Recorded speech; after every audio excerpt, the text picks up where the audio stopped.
Hey friends, today we've got something new to check out. These super posable dummy 13 figures. Today we'll be reviewing 5 colorful versions, each with unique weapons. You can find these types of figures in various styles. Here's a box of dummy 13s, for example. Inside there are 6 smaller boxes, each containing its own figure. They're a little different in quality, and unlike today's figures, these ones come unassembled.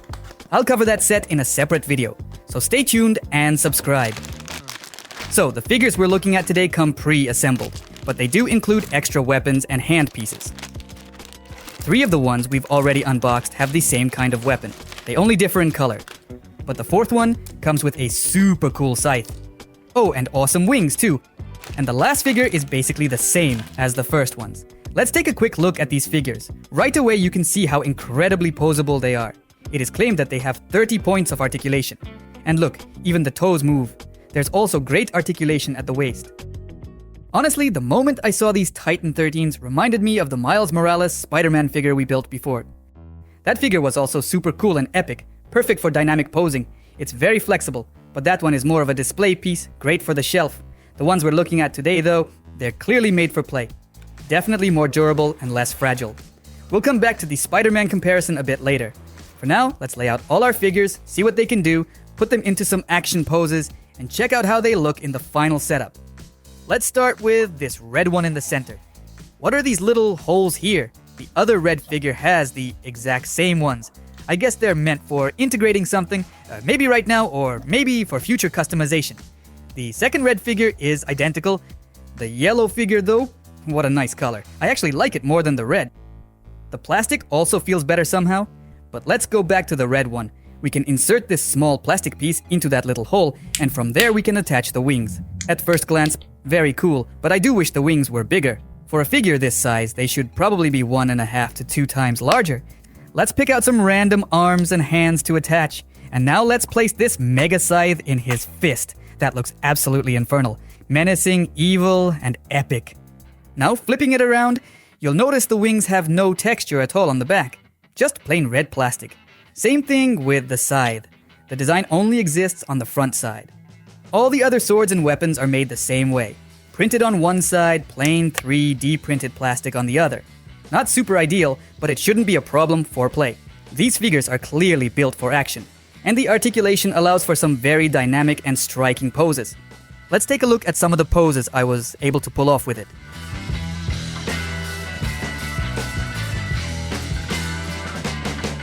By the way, did you know the whole Dummy 13 concept is actually something like a franchise? Gabe Rosiak, also known online as Sousaphone, came up with this original design and started 3D printing these figures himself. Technically, Dummy 13 refers to one specific figure design, which became the most popular, but the entire line is called the 13 series. The creator's official website and his very first figure are called Lucky 13, because his first printable figure took 13 design iterations before it was finally complete. Now let's move on to the golden figure, the one I like the most in terms of color.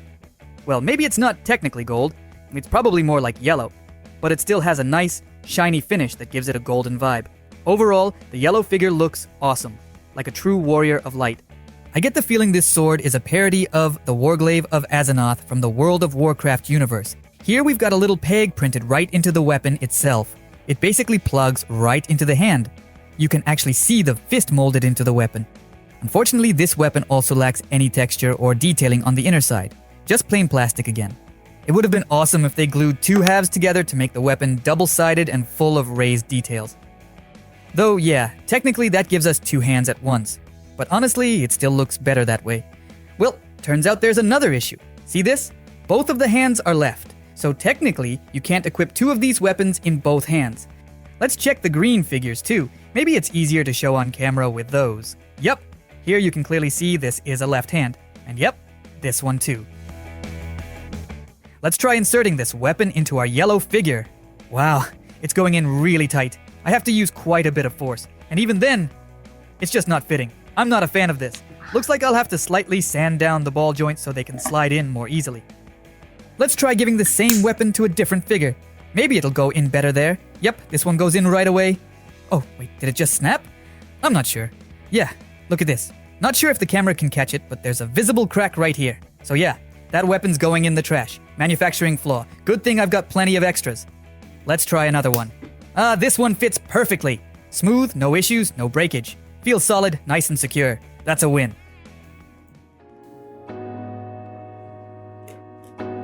Alright, let's go back to our Golden Warrior of Light. I think I'll avoid trying to insert that weapon again. It was just way too tight in the fist socket, and I'd rather not break another piece. Let's just give him a regular fist. By the way, the fist went in perfectly. No issues, no weirdness. I don't know why the weapon attachments were so problematic. Maybe I just got unlucky with a couple of pieces. Now let's give our Golden Warrior of Light a powerful, epic-looking sword.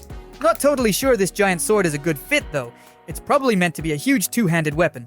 Plus, there's a skull on it, which doesn't really match the vibe of this character. He's supposed to represent the forces of good. That skull would probably look better with the red and black Infernal Warrior.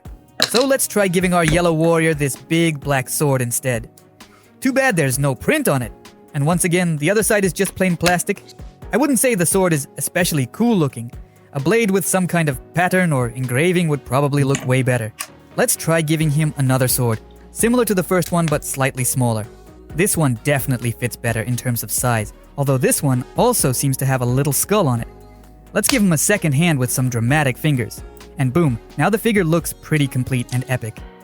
Now let's take a look at the poses I was able to create with this yellow figure. I also filmed a few shots of him from different angles and in different poses, alongside the red infernal figure, kind of like they're locked in an epic battle. I think it turned out pretty cool. What do you think? If you liked it, leave me a thumbs up. Let's go back to the purple and green figure and finish it up. I suggest giving it a pointing finger. To remove the hands, I use small manicure scissors. They make it easier to detach them cleanly. The new hand fit in perfectly, with no excessive force needed, and it's holding firm, no wobbling at all. Let's pose this figure in something epic too. And now let's take a look at what hands we still have left. Check this out. We've got some hands just like Spider-Man's. Let's try putting one of those on our green figure. It looks a bit strange, to be honest. I mean, it's not Spider-Man after all. I'm not totally sure those finger poses really suit this character. Speaking of Spider-Man, let's take a look at our Miles Morales figure. Honestly, it's fair to say this figure does resemble Spider-Man in some ways. But of course, the Spider-Man figure feels more premium in quality. Like I mentioned earlier, that one's great for putting into a cool pose and placing on a shelf. But for active play, I'd say it's a bit too pricey and also kind of floppy and fragile. On the other hand, these dummy 13 figures are a lot more durable and sturdy. They're not as floppy or delicate as Spider-Man, so they're better suited for play. Still, they're not exactly cheap either though. One fully equipped figure cost me around $6. For comparison, the mech armors I've shown a lot on the channel were about $4 each. That said, cosplaying Spider-Man with this one does feel a little odd, so let's turn him back into a warrior and strike another epic pose.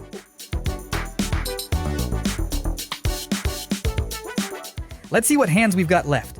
Looks like the only one we haven't used yet is the thumbs up hand. Which reminds me, don't forget to give this video a like. It really helps with the algorithm, and feel free to leave any comment down below. Seriously, anything helps. If you're enjoying the video, I'd love it if you could write something. Anything at all, I really appreciate it. So what can I say? It's definitely worth getting multiple sets. That way, you can easily swap out different parts if there are any printing defects. And as we've seen, those happen pretty often. For example, most of these large black swords have a proper textured surface with nice detailing. But on some of them, the plastic has warped a bit, and you end up with something like this. When you have a whole bunch of swords, it's not such a big deal. So if you only ordered one set, and something turns out defective, it's kind of a bummer. But if you bought 5 sets, like I did, you've now got a whole stockpile of extra hands. If something breaks, no worries at all. Plus, you'll end up with a huge pile of extra weapons, swords, blades, and more. Always handy. Now let's take a look at what we've still got unused from the set. Then we'll pose our figures in some cool, dynamic battle stances and see how it all looks in action. You know, I feel like this one really needs a sword in hand. Actually, I wonder if we could make him hold a sword with both hands. These figures are flexible enough. Let's try it. Let's have our green guy launching through the air, leaping straight at the red infernal villain. And now, let's take a look at how everything turned out. If you've watched this far, you clearly liked it. So hit that like button. It really makes a big difference and helps a lot. Don't forget to subscribe to the channel so you don't miss any new videos. Leave a like, hit that subscribe button, drop a comment. It really helps a lot. And now on the left, you'll see a playlist with other similar figures I've built. On the right, that's a video YouTube picked just for you, based on your interests. Thanks so much for watching all the way to the end, and I'll see you in the next video. Bye.